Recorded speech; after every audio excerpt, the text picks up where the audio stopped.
మనతో పాటు జాగృతి యువజన అధ్యక్షుడు సంపత్ గౌడ్ గారు ఉన్నారు.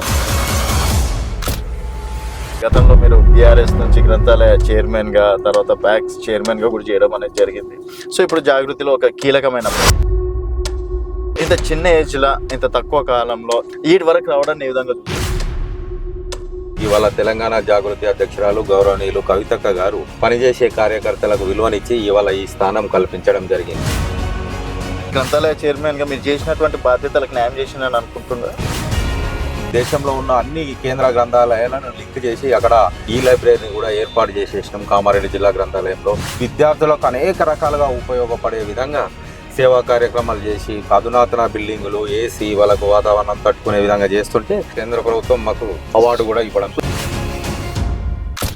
జాగృతిలో యూత్ అధ్యక్షుడు ఉన్నారు. అండ్ బీసీల కోసం రేపు 72 గంటల దీక్ష. ఇప్పుడు వరకు బీసీల గురించి మాట్లాడడానికి కవిత గారు కూడా ఇప్పుడు బీసీలు గుర్తుకొచ్చారు అన్నట్లు కామెంట్లు చేస్తున్నాను. ఏమంటారు మీరు అనేది వాస్తవం. ఎందుకంటే కవితక్క గారికి బీసీ అనేది అంటే ఇవాళ కాదు, ఈ సమాజంలో ఈ తెలంగాణ రాష్ట్రంలో ఏ వర్గంకు అన్యాయం జరిగినా ఆ వర్గం కోసం పోరాటం చేసే ప్రథమ వరుసలో కవితక్క గారు ఉంటారు. ఇవాళ బీసీలకు రాజకీయంగా, విద్యాపరంగా, ఉద్యోగపరంగా చాలా నష్టం జరుగుతుందనే ఉద్దేశంతో ఈ వర్గాన్ని అభివృద్ధి పథంలో నడిపించడం కోసమే కవితక్క గారు ఈ దీక్ష చేయడం జరుగుతుంది. ఇప్పుడు బీసీ ఉంటేనే దీక్ష చేయాలి, బీసీ ఉంటేనే బీసీల కోసం ఫైట్ చేయాలి అన్నట్టు చెప్తున్నారు కదా. ఇప్పుడు మహాత్మా గాంధీ అట్లా అనుకుంటే స్వాతంత్రం వచ్చేది కాదు. కవిత గారిని మీరు ఏకంగా మహాత్మా గాంధీ గారితో పోలుస్తున్నారా?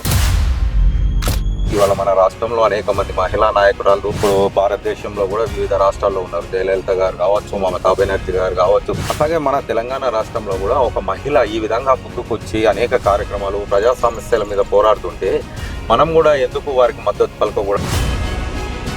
నిజంగా సరే, మీరు అంత పవర్ఫుల్ లీడర్ అన్నప్పుడు ఈ 10 సంవత్సరాలు ఎందుకు మర్చిపోయినారు?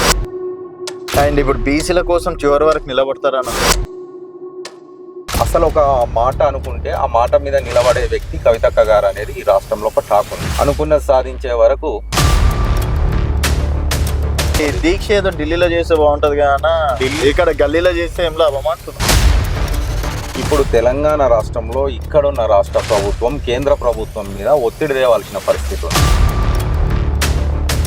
అంటే ఇప్పుడు ఈ గల్లీలో చేసే దీక్ష హైలైట్ అవుతుంది. 3 రోజులు అంత రాజకీయ డ్రామా అని చెప్పేసి 3 రోజులు ఎవరుంటారు? అన్నం తినకుండా, నిద్రాహారాలు మాని, ఇవాళ నీరు కూడా ముట్టకుండా బీసీల కోసం ఏ నాయకుడికి ప్రేమ ఉంటే ఒక నాయకుడిని చేయమనండి దీక్ష, తెలుస్తుంది.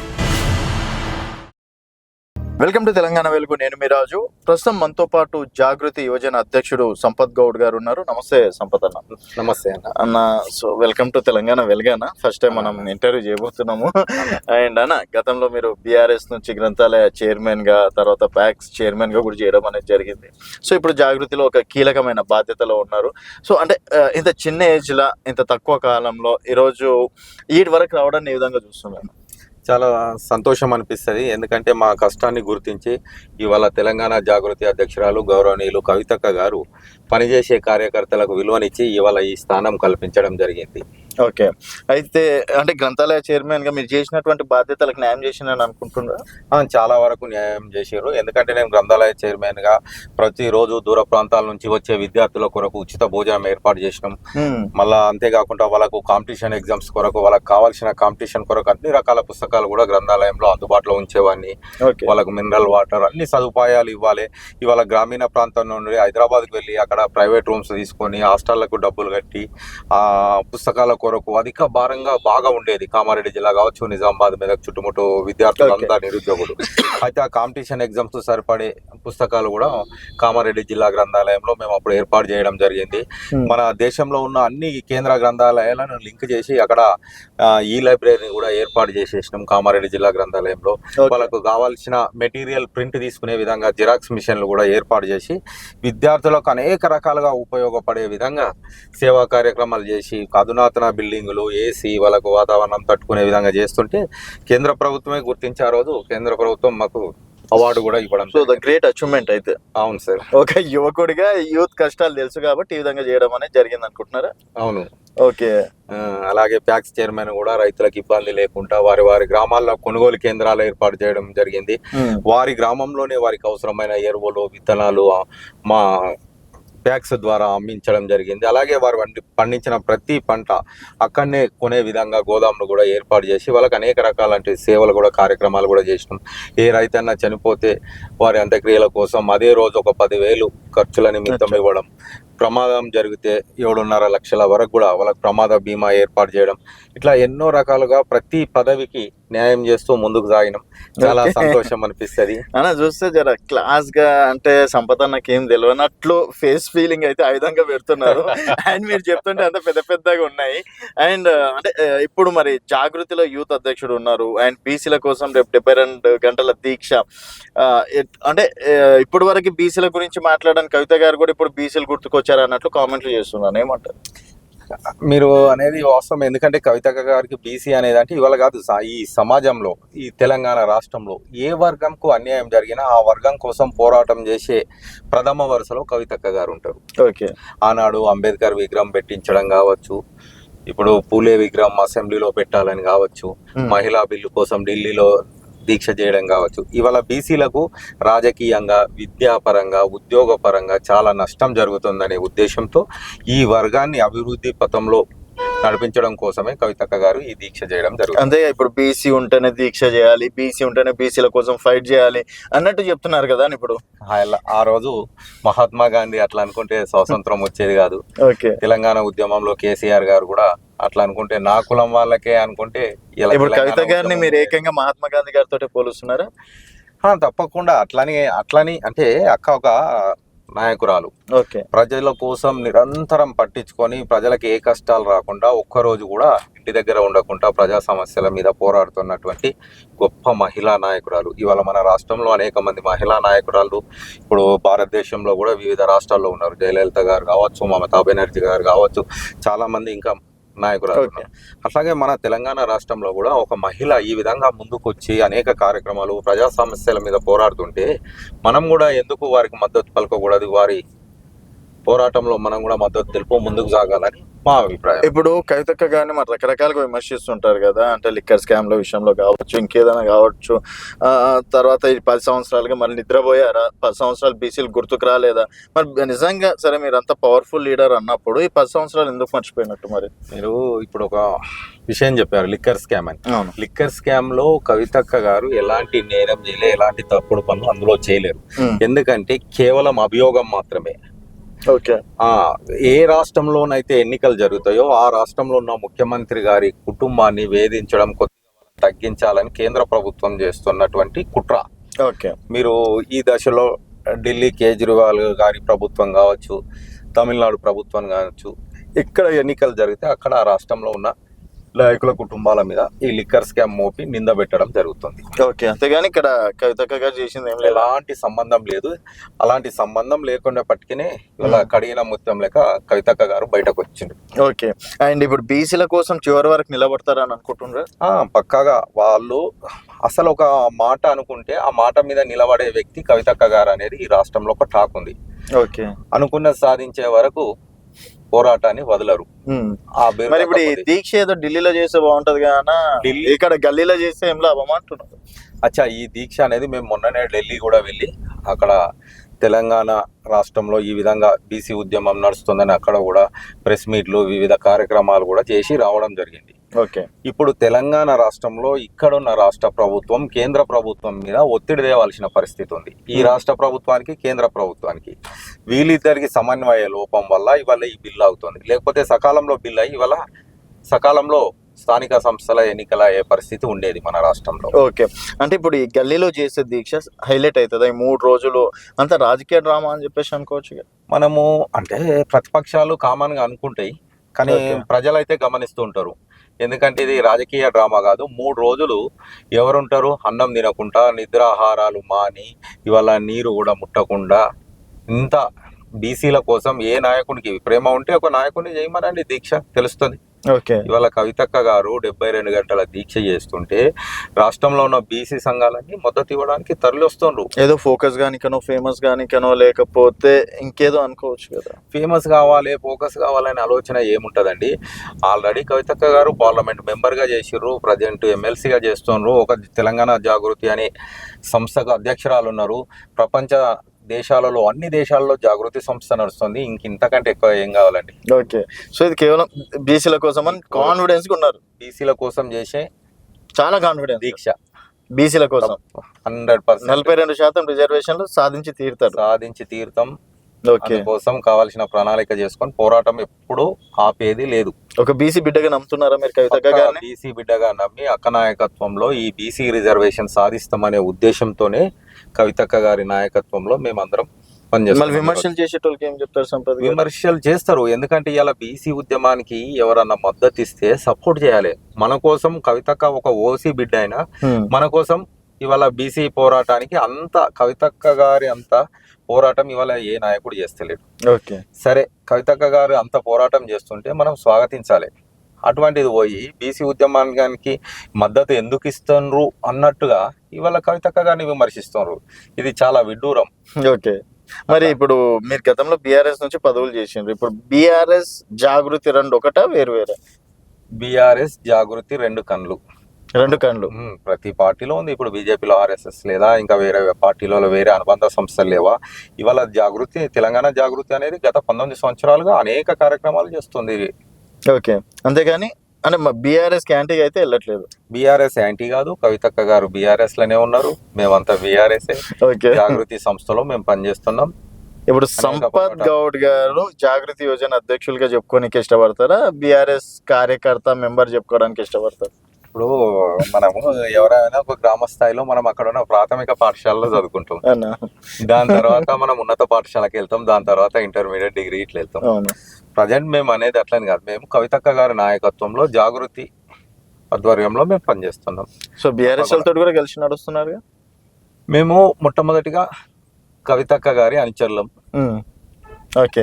జాగృతి రాష్ట్ర యోజన అధ్యక్షుడిని. ఓకే. మా అక్క గారు. నేనేమంటున్నా, రేపు నాడు బీఆర్ఎస్ నాయకులు వచ్చినా కలుపుకొని వెళ్తారా అన్నది నా క్వశ్చన్. ఇప్పుడు మా జాగృతి అధ్యక్షురాలు కవితక్క గారు ఏ నిర్ణయం తీసుకున్నా ఆ నిర్ణయానికి మేమంతా జాగృతి సైనికులుగా సిద్ధమై ఉన్నాం. ఓకే. అంతా మా నాయకురాలి. ఒకవేళ బీఆర్ఎస్ నుంచి వద్దు, మనం ఓన్లీ జాగృతి నుంచే రేపు నడిపిద్దామంటే? ఇప్పుడు అలాంటి పరిస్థితి మేము ఎప్పుడైనా మా నాయకురాలు కవితక్క. కవితక్క ఎలాంటి నిర్ణయం తీసుకున్నా కవితక్క గారితో మేము నడుస్తాం క్లియర్ గా. అంతే. కవితక్క గారి మాటనే వేదం. కవితక్క గారి మాటనే వేదం మా నాయకురాలు కాబట్టి. సో ఇప్పుడు మీ పోరాటం ఓన్లీ ఇక్కడనేనా, లేకపోతే ఎల్లారెడ్డి నియోజకవర్గంలో కూడా మీరు చాలా అంటే అభివృద్ధి పనులను పక్కన పెడితే ఏ విషయంలో అయినా ప్రశ్నిస్తుంటాడు సంపత్ గౌడ్ ముందుంటాడు అని చెప్పేసి ఒక టాక్ అన్న, నెక్స్ట్ ఏమన్నా ఆలోచనలు ఉన్నాయి అనుకోవచ్చు? తప్పకుండా పార్టీ ఆదేశిస్తే, మా నాయకురాలు ఆదేశిస్తే మేము ఏం చేయడానికైనా సిద్ధంగా ఉన్నాం. ఓకే. అండ్ ఎల్లారెడ్డి కూడా లేదన్న సంపత్ గౌడ్ సిచ్యువేషన్ ఏంటి, పరిస్థితి ఏంటి? మేము అక్కడ ఎల్లారెడ్డి నియోజకవర్గంలో లింగంపేట మండలంలో ఐలాపూర్ గ్రామం మాది. మేము అక్కడ ఎల్లారెడ్డి నియోజకవర్గంలో పార్టీ పరంగా కానీ మా జాగృతి ఆధ్వర్యంలో కానీ ఏ కార్యక్రమాలు ఇచ్చేసినా మేము ఆ కార్యక్రమం తూచా తప్పకుండా పాటిస్తాం. ఓకే. ఇప్పుడు ఈ కాంగ్రెస్ ఎదుర్కొని 6 గ్యారెంటీలు ఇస్తున్నారు, ఇందిరమ్మ ఇల్లులు ఇస్తున్నారు అని చెప్పేసి చెప్తున్నారు కదా, మరి అంటే కాంగ్రెస్ అధికారంలో దాన్ని ఎదురించి మీరు జాగృతినిచ్చి అక్కడ మీ బ్రాండ్ మీరు స్థాపించుకుంటారు అనుకోవచ్చు? తప్పకుండా. ఇప్పుడు మాకు ఎల్లారెడ్డిలనే కాదు, ఒక కామారెడ్డి జిల్లాలోనే కాదు, ఇలా తెలంగాణ రాష్ట్రంలో కూడా 6 గ్యారెంటీల మీద మా నాయకురాలు ప్రశ్నించడం జరుగుతుంది. మొన్ననే పోస్ట్ కార్డుల ఉద్యమం చేసి మహిళలకు 2500 రూపాయలు ఇవ్వాలనే డిమాండ్తో మేము పోస్ట్ కార్డు ఉద్యమం కూడా మా నాయకురాల ఆధ్వర్యంలో చేయడం జరిగింది. ప్రతిదీ తెలంగాణలో ప్రజలకు ఇచ్చిన ఏ హామీ నిలబెట్టుకోకుండా హామీ మీద పోరాటం మేము జాగృతి ద్వారా తప్పకుండా చేస్తాం. నిరంతరం ప్రజల్లో మేము ఉంటాం. జనాలు గుర్తిస్తున్నారా మిమ్మల్ని? జనాలు ఎందుకు గుర్తిస్తలేరు? ప్రతిరోజు గ్రామ స్థాయిలో గ్రౌండ్ వరకు కూడా చేసే కార్యక్రమాలు ప్రజలు గుర్తిస్తారు. రోజు తండోపతండాలుగా ఇక్కడ కవితక్క గారి నివాసానికి వచ్చి కలవడం, కుల సంఘాల వారిగా మద్దతు తెలపడం జరుగుతుంది ప్రతిరోజు. సో గుర్తిస్తున్నారు అయితే? గుర్తిస్తున్నారు. సో నమ్మకం ఉంది. నమ్మకంగా అంటే ఇప్పుడు కేవలం 42% వరకు రిజర్వేషన్ల వరకే జాగృతి ఉంటుందా, తర్వాత ఇతర విషయాలలో కూడా ఉంటుంది అనుకోవచ్చు? లేదు, 42% అని ఎట్లా అనుకుంటాం. మనకి ఇవాళ బీసీ రిజర్వేషన్ 42% పోరాటం చేస్తున్నాం. ఇవాళ ఈ 42% రిజర్వేషన్ సాధించినాక రేపు ఎస్సీలది కావచ్చు, ఎస్టీలది కావచ్చు, మైనార్టీలది కావచ్చు, అగ్రవర్ణ పేదలది కావచ్చు, ఇలా ఏ వర్గంకి అన్యాయం జరిగినా మా నాయకురాలు ఏ పిలుపు ఇచ్చినా ఓకే మేమందరం కట్టుబడి ఆ పోరాటం చేసేందుకు సిద్ధంగా ఉన్నాం. అంటే ప్రజా సమస్యలు కాకుండా కేవలం కులాల మతాలు అనేది కాదు ఇక్కడ. ఇప్పుడు ప్రజలంటే ఎవరు? అన్ని కులాల వారు, అన్ని మతాల వారు కలిస్తేనే ప్రజలు. ప్రజా సమస్యల మీదే మేము పోరాటం ఓకే. ఒక వర్గంకి అన్యాయం జరిగితే ఆ వర్గం నుంచి పోరాటం చేస్తాం. ఇది కేసీఆర్ గారు ఆదేశిస్తే కవిత గారు మీకు ఆదేశిస్తున్నట్ట? మేము అంటే వాళ్ళు ఆదేశించారు, వీళ్ళు ఆదేశించారు అనేది కాకుండా మేము ఒక నాయకురాలి ఆధ్వర్యంలో పనిచేస్తున్నాం. ఓకే. మా నాయకురాలు, మా జాగృతి సంస్థ ప్రజా పోరాటాల మీద ఏ లైన్ తీసుకున్నా ఆ లైన్లో మేము పోరాడతాం. ఇప్పుడు ఈ 72 గంటల దీక్ష సక్సెస్ అవుతుందని అనుకుంటున్నారా? చాలా 1000% సక్సెస్ అవుతుంది. ఎందుకంటే ఇప్పటికీ అనేక రకాలుగా కుల సంఘాలు, వీళ్ళు బీసీ వర్గాలు, కవితక్క గారు మీ పోరాటం ఉధృతంగా మంచిగా చేస్తున్నారు, మేమందరం సంపూర్ణ మద్దతు ఉంటున్నాం, మేము కూడా ప్రతిరోజు వచ్చి మీ దీక్షలో కూర్చుంటాం. ఈ 42% అనేది ఇప్పుడు రాకుంటే భవిష్యత్తులో ఎప్పుడు వచ్చే పరిస్థితి లేదు. కాబట్టి మేమందరం మీ అడుగుజాడల్లో నడుస్తామని రాష్ట్రం నుంచి నలుమూలల నుండి ప్రతి కుల సంఘాలు వచ్చి వాళ్ళ మద్దతు లెటర్ ద్వారా, వివిధ మార్గాల ద్వారా వాళ్ళ మద్దతు తెలియజేస్తూ ప్రతిరోజు వస్తూనే ఉన్నారు. ఓకే. అంటే 10 నియోజకవర్గాల నుంచి వస్తారు అయితే 10 జిల్లాల నుంచి, ఉమ్మడి జిల్లాల నుంచి, తెలంగాణ యావత్ రాష్ట్రం నుంచి వస్తున్నారు. ఓకే. కేవలం హైదరాబాద్ లేకపోతే అక్కడ ఇక్కడ జనాలని నలుగురిని కూర్చోబెట్టుకొని అట్లా కాదు? లేదండి, చాలా సీరియస్. చాలా సీరియస్ గా. ఎందుకంత సీరియస్ గా? ఏం లేదు, ఇప్పుడు మనకు ఇంతమంది జనాభా ఉన్నారు, ఇందులో కొన్ని కులాలు వార్డు మెంబర్లు కాలేరు ఇంతవరకు. ఓకే. కొన్ని కులాలు అసెంబ్లీ మెట్టెక్కలేరు, కొన్ని కులాలు పార్లమెంటునే చూడలేకపోయారు. వీళ్ళందరికీ అవకాశం రావాలి అని, ఈ బీసీ బిడ్డలకు అవకాశం రావాలని కవితక్క గారి పోరాటం. మరి 10 సంవత్సరాలు ఏం చేసినట్టు? ఓకే, వాళ్ళ క్వశ్చన్ కాకుండా నా క్వశ్చన్, మరి 10 సంవత్సరాలు బీసీ బిడ్డలు గుర్తుకు రాలేరా? 10 సంవత్సరాలు కాదు, గత 18 సంవత్సరాల నుంచి కూడా కవితక్క గారు అనేక అంశాల మీద పోరాటం చేస్తారు. బీసీలు కావచ్చు, ఎస్సీలు కావచ్చు, ఎస్టీలు కావచ్చు. ఇప్పుడు బీసీ రిజర్వేషన్ ఖచ్చితంగా ఇవ్వాలని కాంగ్రెస్ పార్టీ కూడా కామారెడ్డి డిక్లరేషన్లో 42% అమలు చేస్తున్నారు. యాక్చువల్గా బీసీలకు ఇంకా 4% అన్యాయం జరుగుతూనే ఉంది. 46% పైన ఇవ్వాల్సిన పరిస్థితి ఉంది. ఓకే. సరే, ఇక ముందుకు వచ్చింది ఒక అంశం కాబట్టి 42% అయితే ఇప్పుడు ఇవ్వాలి. వాళ్ళే హామీ ఇచ్చారు కాబట్టి ఇప్పుడు వాళ్ళే కేంద్ర ప్రభుత్వం దగ్గరికి వెళ్ళి అఖిల పక్షాన్ని ఢిల్లీకి తీసుకెళ్ళి అక్కడ ఒప్పించి మెప్పించి ఈ రిజర్వేషన్ తీసుకొచ్చే స్థానిక సంస్థలకు పోవాలని మా జాగృతి నుంచి మేము డిమాండ్ చేయడం. ఇప్పుడు అదే కామారెడ్డి జిల్లా నుంచి, అదే కామారెడ్డిలో ప్రకటించారు కదా, సో యువజన అధ్యక్షుడిగా అదే కామారెడ్డిలో మీరేమన్నా భవిష్యత్తులో ప్లాన్ చేస్తున్నారా అక్కడ? తప్పకుండా, మేము ఆల్రెడీ అక్కడ చేశామండి. ఓకే. కామారెడ్డి జిల్లాలో మేము బీసీ రౌండ్ టేబుల్ సమావేశం పెట్టినాం. అన్ని బీసీ కులాలు అక్కడికి వచ్చి కవితక్క గారి నాయకత్వంలో మనకి ఇంత అన్యాయం జరుగుతుంది, మన ఇన్ని కులాలు కూడా పంచాయతీ నుంచి పార్లమెంట్ దాకా ఇన్ని కులాలు పోలేవు, దాదాపుగా 140 నుంచి 150 వరకు బీసీ కులాలు ఉన్నాయి. చాలా మందికి ఇన్ని కులాలు ఉన్న సంగతి కూడా తెలియని పరిస్థితి ఉంది ఈ రోజుల్లో. అన్ని కులాలు కూడా కవితక్క గారి నాయకత్వంలో ముందుకు వచ్చి సంపూర్ణ మద్దతు చేసి బీసీ రౌండ్ టేబుల్ సమావేశం సక్సెస్ కావడం జరిగింది ఇటీవల కామారెడ్డిలో కూడా. ఓకే, సో సక్సెస్ అవుతుంది అనుకుంటున్నాం. 100% 10 జిల్లాలు ఆడుంటాయి, తెలంగాణ రాష్ట్రమే ఉంటది పక్క డౌట్ లేదు, నో డౌట్. 72 గంటల దీక్ష, 72 గంటల దీక్ష. కవితక్క గారు ఏ పోరాటం తీసుకున్నా సక్సెస్ అనేది ఉన్నది. సో యువకులు కూడా భారీ ఎత్తుననే వస్తున్నారు. చాలా యువత అయితే అసలు ఇక చెప్పవసరం లేదు, చాలా మంది వస్తారు. ఓకే, సో యువజన అధ్యక్షుడిగా మీకు అది మెయిన్ కీ రోల్ అనుకోవచ్చు, టాస్క్ అనుకోవచ్చు ఎక్కువ. అట్లని కాదు, ఇప్పుడు అంటే యూత్ చాలా వరకు వస్తుంది, మహిళలు, అన్ని రకాలుగా అన్ని కుల సంఘాలు, ప్రతి ఒక్కరు కవితక్క గారి నాయకత్వంలో పనిచేయడానికి ఇట్లా తొలగుతారు రాష్ట్రంలో. ఓకే, అట్లా అందరు వస్తారు ఇప్పుడు ఈ ప్రోగ్రామ్ కి. సరే చూద్దాం మనం, మరి కవితక్క గారి దీక్ష ఎంతవరకు కరెక్ట్ అవుతుంది. మరి మీ దీక్ష నుంచి కేంద్రం కావచ్చు, రాష్ట్రం దిగింది అనుకోవచ్చా? తప్పకుండా. ఇప్పుడు ఇవాళ కవితక్క కూడా చేస్తున్నారు కదా, అదే రోజు కవితక్క గారి నాయకత్వంలో ఈ పోరాటం చేయడం వల్లనే శాసనసభలో బీసీలకు 42% ఇవ్వాలని తీర్మానం. మీరు డబ్బా కొట్టుకుంటున్నారు అయితే? మేము అట్లంటే ఇంత పోరాటం ఇన్ని జిల్లాల్లో మేము చేసినాం, వాళ్ళు మేము మాట ఇచ్చినాం కాబట్టి చేసినాము. ఇక్కడ క్రెడిట్ కవిత గారితో ఇంకెవరిదో కాదంటున్నారు కదా. లేదు సార్, వాళ్ళు మాట ఇచ్చిర్రు అనుకుంటే ఆల్రెడీ వాళ్ళు మరి 42% ఇచ్చి వాళ్ళే ఎలక్షన్ పోవచ్చు కదా. ఇవాళ ప్రతిపక్షాలుగా ఎవరికి అవకాశం ఇవ్వకుండా వాళ్ళు చేస్తలేరు కాబట్టి మేము వాళ్ళ మీద ఒత్తిడి తెచ్చి చేయించి స్థానిక సంస్థలకు పోవాలనేది. ఒకవేళ వాళ్ళు పార్టీ నుంచి ఇచ్చుకున్నారు అనుకోను, పార్టీ నుంచి ఇస్తే ఎట్లా పాసిబుల్ అవుతుంది? అది కాదు. ఎందుకంటే ఒక పార్టీ బీసీలకు ఇస్తుంది, ఇంకో పార్టీ వేరే వాళ్ళకి ఇవ్వచ్చు, అక్కడ అన్యాయం జరుగుతుంది బీసీలకు. కాబట్టి చట్టపరంగానే బీసీ బిల్లు అమలు కావాలి. సో చూద్దాం మనం, మరి 72 గంటల దీక్ష ఎక్కడి వరకు వెళ్తారో, అది ఢిల్లీకి తాకి బీసీ బిడ్డలకు న్యాయం జరుగుతుందా కవితక్క గారి ఆధ్వర్యంలో అనేది వేచి చూడాలి. తప్పకుండా ఢిల్లీకి తాకుతుంది. ఢిల్లీ నుండి కూడా జాతీయ స్థాయిలో కూడా బీసీ సంఘం నాయకులు కూడా రాబోతున్నారు. కవితక్క గారి ఉద్యమానికి మద్దతు తెలుపబోతున్నారు. రాష్ట్రంలో నలుమూలల నుంచి బీసీ నాయకులు అని కుల సంఘ నాయకులు కూడా వచ్చి చాలా పెద్ద ఎత్తున మద్దతు తెలుపబోతారు ఈ ఉద్యమానికి. ఈ ఉద్యమం అనేది కనీవిని ఎరగని రీతిలో తెలంగాణ ఉద్యమం అయితే ఏ విధంగా ఉందో ఇది మరో బీసీ ఉద్యమం కూడా అదే విధంగా ఉంటుందని నేను అనుకుంటున్నా. సో ఏం చెప్తారు ఫైనల్ గా మీరు బీసీ అంటే ఈ 72 గంటల దీక్ష గురించి? ఈ 72 గంటల దీక్ష కనీవిని ఎరగని రీతిలో జరగబోతోంది. ఓకే, ఈ దీక్షను భారతదేశమే చూస్తుంది. ఇవాళ ఏం జరుగుతోంది తెలంగాణ రాష్ట్రంలో, ఈ బీసీ ఉద్యమం ఇంతగానం కవితక్క గారి నాయకత్వంలో ముందుకు పోతుంది అని ఇవాళ భారతదేశమే చూస్తుంది. కాబట్టి వారు చూస్తున్నారు ఇక్కడ అదే స్థాయిలో కూడా ఈ బీసీ ఉద్యమం జరగబోతోంది.